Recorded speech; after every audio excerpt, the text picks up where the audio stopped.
Ya son las 8 de la mañana, arranca en este punto Business Conexión, continuamos aquí en Negocios Televisión en una jornada en la que una vez más, y no les va a sorprender, vamos a tener que hablar de precios, de inflación. No solamente conocíamos ayer la inflación en Estados Unidos, sino que estamos a punto de conocer el dato de inflación en Alemania. Pero evidentemente las claves del día, el movimiento de los mercados y esos futuros europeos que ya están anticipando una caída incluso del 1,5% en el DAX, siguen cotizando los cambios anunciados,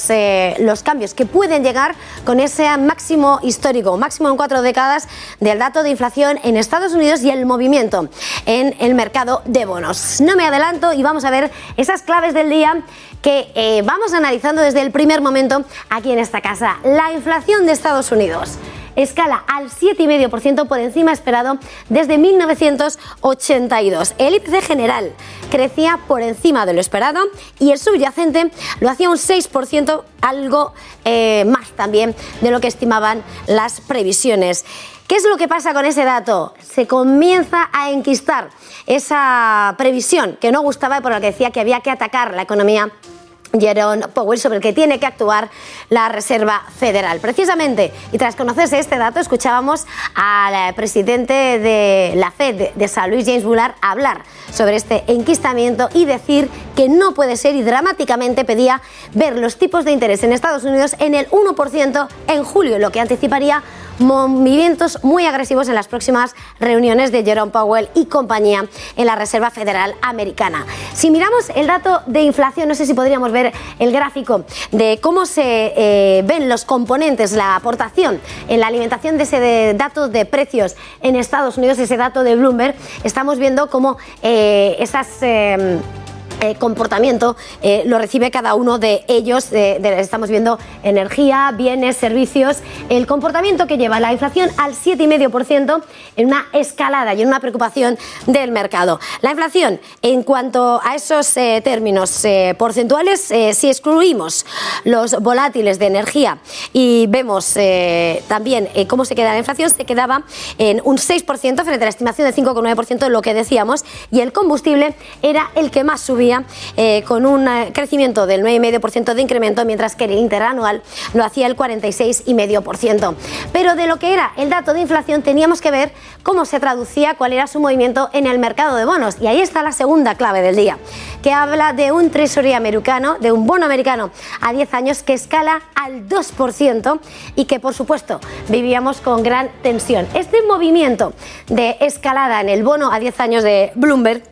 es una subida de 5 puntos básicos, pero en la curva la reacción era mucho más severa en la parte corta, en el bono a 2 años, que también tenemos para ver, y en el que veíamos cómo se recogían esas declaraciones de James Bullard de que hubiera unas subidas agresivas de tipos de interés que llevaban el bono a 2 años, una subida de más de 11 puntos básicos hasta el 1,48%, por lo que la curva de entre el 2 y 10 años americana de esta deuda se aplana más de 7 puntos básicos, llegando a tocar los 50 puntos básicos, nuevo mínimo desde 2020. Era la respuesta a las declaraciones de James Bullard, que anticipaba lo que tiene que ser la política del Banco Central Europeo de sí o sí atajar esa inflación que se está enquistando. Esa es la segunda referencia que completa la primera de datos de inflación de esa jornada de jueves, ese dato de inflación en Estados Unidos, pero que también nos hace mirar a la tercera referencia del día, que nos hace mirar a las previsiones macroeconómicas, porque en este contexto de inflación, aunque siempre los expertos señalan las diferencias de cómo la inflación en Europa está importada y la inflación de Estados Unidos es doméstica, veíamos las previsiones económicas de cara a la economía española, otra de las claves del día, que hace una vez más que choque la visión del Ejecutivo Comunitario con las perspectivas de Nadia Calviño y su Ministerio de Economía. El Ministerio de Economía prevé que España crezca un 7%, mientras que Bruselas, aunque todavía constata un fuerte crecimiento en la economía española, le rebaja una décima el comportamiento de este año, en la tercera clave del día, que hace que esa tasa se sitúe en el 5,5%.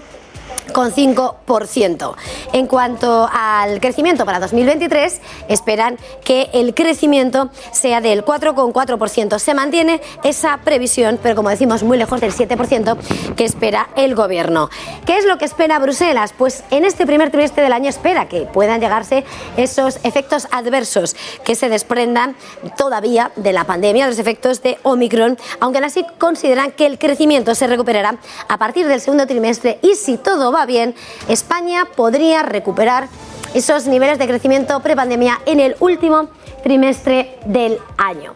Lo que sí veíamos en esas previsiones, eso sí, es que la eurozona sí ha alcanzado ya esos niveles prepandemia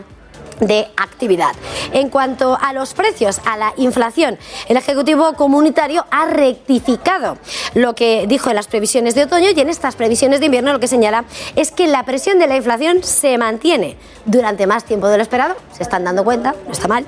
y este año concluirá, dice, con un incremento del 3,5% en la zona euro. En el conjunto del bloque comunitario será de 4 décimas. Sin embargo, las previsiones sí dejan alas para que en 2023, dice, siga situando el índice de precios al consumo por debajo del 2%, concretamente en el 1,7%.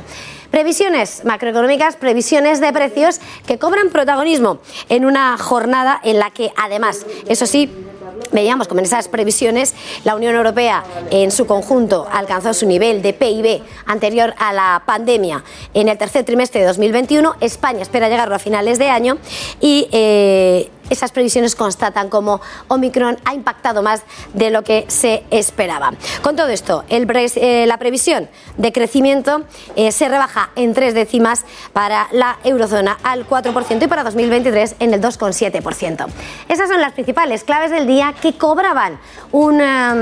que añadían un nuevo protagonista más allá de los datos macroeconómicos, que era un título empresarial, que era Naturgy, al anunciar ese spin-off, esa escisión, ese lanzamiento del proyecto Géminis para continuar en el liderazgo energético y para llevar a cabo la transición de Naturgy. Esa es la última clave de la jornada, esa división de la compañía para tener mayor eficiencia. Francisco Reynés anunciaba esta noticia en la tarde de ayer y todavía la Junta de Accionistas tendrá que aprobarlo en el próximo 3 de marzo, pero todos los detalles de esta información los tiene José María Cabarero, nuestro compañero director de Alto Voltaje. Muy